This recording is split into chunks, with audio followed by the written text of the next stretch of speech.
Olá, eu sou a Anete Moreira e este é o DBO Destaca. A nutrição animal pode representar cerca de 70% do custo da produção. O manejo correto das pastagens ajuda a reduzir esses gastos na fazenda.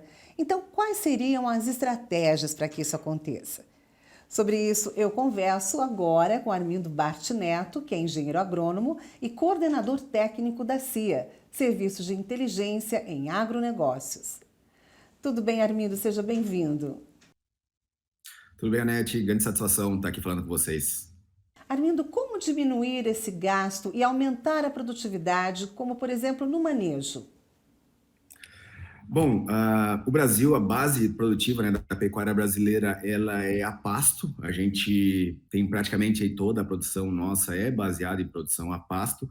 Só que a gente vê muito ainda os produtores usando mal as pastagens ou usando elas muito abaixo do seu potencial.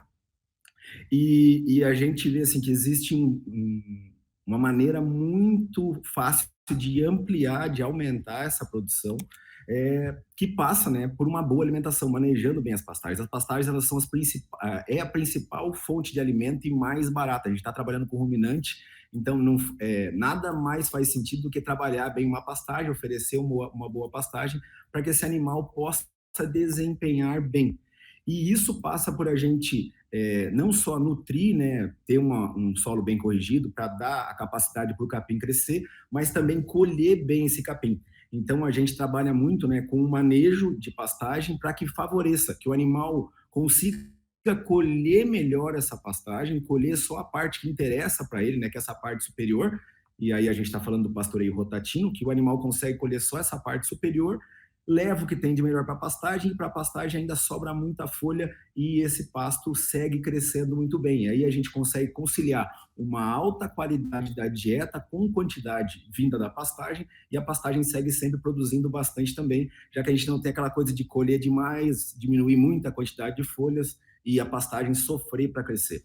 O normal a gente vê muito nos manejos, né, que os produtores acabam pesando muito a mão na carga, colocam muitos animais, não dão condição para essa pastagem crescer e acabam não tendo uma boa produção forrageira. E aí acabam substituindo por um suplemento, ração, e aí acabam encarecendo demais. Então, se a gente conseguir ajustar bem o manejo, dar condição para essa pastagem crescer, colher no ponto certo, a gente acaba usufruindo melhor, produzindo mais e ter uma maior margem de lucro. Qual outro fator que contribui para a melhoria dessa produtividade aliada ao lucro? Tem vários outros fatores que a gente poderia elencar, né, em relação a fatores que melhoram a produtividade e aliar o lucro. Mas eu diria assim, como a gente está falando de pastagem e ter boas pastagens, quando a gente fala em melhorar isso, obviamente acaba não conseguindo fazer isso em toda a fazenda. A gente começa por algumas áreas, potencializando elas, e um jeito de melhorar essa produtividade é priorizar as categorias de maior exigência para essas áreas de pastagens melhores, vamos colocar assim. Porque vou dar um exemplo. Se a gente tem um lote de vacas paridas, por exemplo, a gente tem uma exigência muito alta, já que essa vaca ela está tendo que comer para se manter, para produzir leite para o bezerro, e está chegando uma estação reprodutiva, ela precisa reproduzir. Então, ela tem uma exigência alta, então a gente tem que priorizar ela em áreas melhores, assim, de pastos melhores. E outra coisa seria a gente ter também um outro fator, né? Ter um rebanho na propriedade bem ajustado, numa boa proporção. A gente chama de estrutura de rebanho. A gente não tem animais ociosos dentro da propriedade. Todos os animais que estão ali, eles estão produzindo. Então, a gente tem que ter uma boa estrutura, uma proporção certa, por exemplo, de vacas de cria, tem que ter novilhas de reposição, primíparas, todas elas com um bom desempenho, para que a gente consiga, né, ter um rebanho bem estruturado e produtivo. Aí sim a gente consegue também ter produtividade aliada com uma boa rentabilidade. Agora, Armindo, quais são os maiores erros dos pecuaristas? Quais os erros que eles cometem? É difícil falar de erro, porque a gente não gosta muito de apontar, né, essas questões todas. Tudo a gente sabe que nas propriedades existe um porquê. E é muito comum, às vezes, a gente pegar técnicos que chegam lá e apontam erro. Ah, isso está errado por causa disso e daquilo. Sempre tem um porquê nas propriedades que as coisas acontecem ou são conduzidas daquela maneira, seja por falta de informação, ou por algum motivo, por uma conta que tem para pagar. Então, a gente vê essa questão de erro sempre com ponderação. Mas o que a gente vê muito na pecuária, e isso é crônico em regiões de vários lugares do Brasil, eu ando o Brasil inteiro e vejo isso não só aqui no sul, mas no centro do país, Matopiba tive recentemente, é a falta de profissionalismo na pecuária. A pecuária ainda é tocada de maneira ainda muito semelhante do que era feito anos atrás.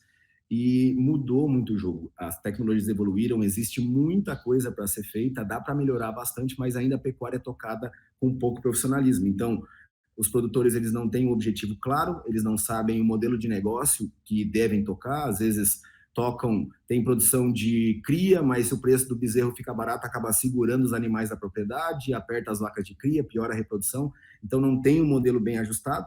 E o pior de tudo, né, como eles não têm um objetivo claro, falta profissionalismo, acabam gastando mal. Aí gasta onde geralmente não dá resultado ou impacta pouco na produção e impacta pouco na margem de lucro. Então, o ideal é que o produtor consiga direcionar os gastos dele para onde realmente interfira na produção e gere não só produtividade, mas maior margem de lucro para o seu negócio. E aí a gente fala de potencializar pastagens, de trabalhar bem o manejo das pastagens, de ter um modelo de negócio bem estruturado e arranjado para a sua base forrageira, e aí sim ele começa, né, a impactar diretamente na produção, e não faz gastos, por exemplo, às vezes em infraestruturas que não precisavam, em tecnologias que também muitas vezes não são para aquele momento. Agora, neste momento, qual a importância do uso da tecnologia para alcançar uma produção melhor? Isso é uma coisa bem importante também. A gente tem falado bastante de tecnologia e cada vez vai falar mais. Isso é muito bom. A pecuária ela vem nesse ritmo de entrar cada vez mais tecnologias, não só de manejo, mas também tecnologia da informação vem chegando com muita força, identificação dos animais. Mas é importante a gente olhando todo o universo da nossa pecuária, quando o pecuarista for tomar a decisão que vai implementar uma tecnologia na sua propriedade, se é o momento certo para aquela tecnologia. Que a gente vê muito o emprego de uma tecnologia no momento errado na propriedade. Aí volta aquela coisa que eu falei agora há pouco, né, de gastar errado. Então, não era o timing de determinada tecnologia. Por exemplo, a IATF é uma tecnologia que ela vem evoluindo bastante, vem ganhando espaço, é espetacular. Mas muitas vezes o produtor tem as vacas magras na propriedade dele, vacas com um score corporal muito baixo, e quer fazer uma IATF. A IATF melhora um pouco essa prenhez dessas vacas, mas não vai resolver o problema. O problema está na nutrição, está em ter boas pastagens, dar boa condição para essas vacas estarem ciclando e produzindo. Então, essa é uma delas. A outra, às vezes o produtor, por exemplo, a gente está vendo muitas tecnologias de pesagem, coloca uma pesagem automática num confinamento, por exemplo. Isso é muito bom para monitorar se o ganho de peso do confinamento está dentro do esperado, se tem animais prontos para o abate, ok, perfeito, mas muitas vezes o problema na propriedade está em os animais entrarem muito leves no confinamento. E aí eles passam muito tempo, acaba apertando a margem de lucro e o negócio segue sempre remando e não ampliando essas margens. E o problema dele estava na recria. Se tivesse melhorado a recria, ter trabalhado com um bom ganho de peso nas pastagens antes de entrar no confinamento, os animais entrariam mais pesados, ficariam menos tempo, e aí isso melhoraria ainda as margens. Então, o produtor tem que ficar sempre atento se é exatamente o momento de entrar com determinada tecnologia. E a grande maioria dos produtores, as tecnologias de entrada, normalmente são simples, são tecnologias de processo que a gente chama, que é melhorar o planejamento, ter boas pastagens, ter oferta de comida, ter um bom modelo de negócio estruturado para a sua base, e aí sim ele consegue, né, usar cada vez melhor as tecnologias e ir incrementando essas tecnologias conforme ele vai também subindo, né, no seu grau de produção. A CIA foi fundada no Brasil em 2010, né? Qual o foco da CIA junto ao pecuarista? A CIA, ela foi fundada em 2010, de lá para cá foram milhares e milhares de produtores, né? Que milhares, eu digo assim, é verdade mesmo. A gente tem uma base de clientes já de bastante tempo que passaram pela gente, outros que seguem ainda com a gente. A CIA, ela conta com aproximadamente aí 50 técnicos a campo espalhados pelo Brasil como um todo. Nosso maior concentração está no sul do Brasil, né? Onde é que a gente tem mais trabalhado. E o foco da CIA, além de outros negócios que a gente tem, é a consultoria técnica junto ao produtor. E a gente trabalha com foco na pecuária, então propriedades que têm pecuária de corte, pecuária de leite, ou ovinocultura, por exemplo, mas principalmente pecuária de corte e leite, onde a gente trabalha, e trabalha profissionalizando a pecuária, levando ao produtor a tecnologia certa, ajudando ele a definir os melhores rumos da sua propriedade, seja pelo negócio que ele já está tocando atualmente, ou se ele queira mudar, por exemplo, da cria para um sistema de recria e terminação. Então, é auxiliar ele na melhor tomada de decisão para o rumo do negócio dele, depois estruturar a propriedade, né, com um projeto que seja simples e executável, para que ele principalmente melhore a produtividade, mas junto com a produtividade a sua margem de lucro. Então a gente monta toda a estrutura, né, junto ao produtor, para que ele tome as melhores decisões e que ele sim nisso, né, ganhe cada vez mais. E sempre nesse arranjo a gente coloca muita tecnologia nas pastagens, tendo um bom, a gente sempre brinca, né, que nosso objetivo principal é ter pasto verde o ano inteiro. A gente sabe que na estação da seca é um pouco complicado, mas ter o máximo possível de pasto verde o ano inteiro,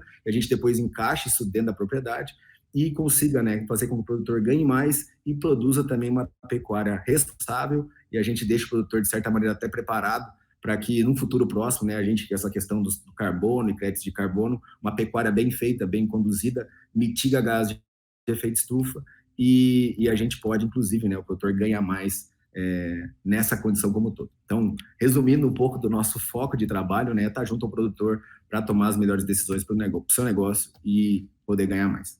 Muito obrigada, Armindo, pelas explicações aqui. Eu que agradeço, muito obrigado aí pela oportunidade, por estar aqui conversando com vocês. Obrigado. Eu conversei aqui com Armindo Bart Neto, que é engenheiro agrônomo da CIA, no DBO Destaca.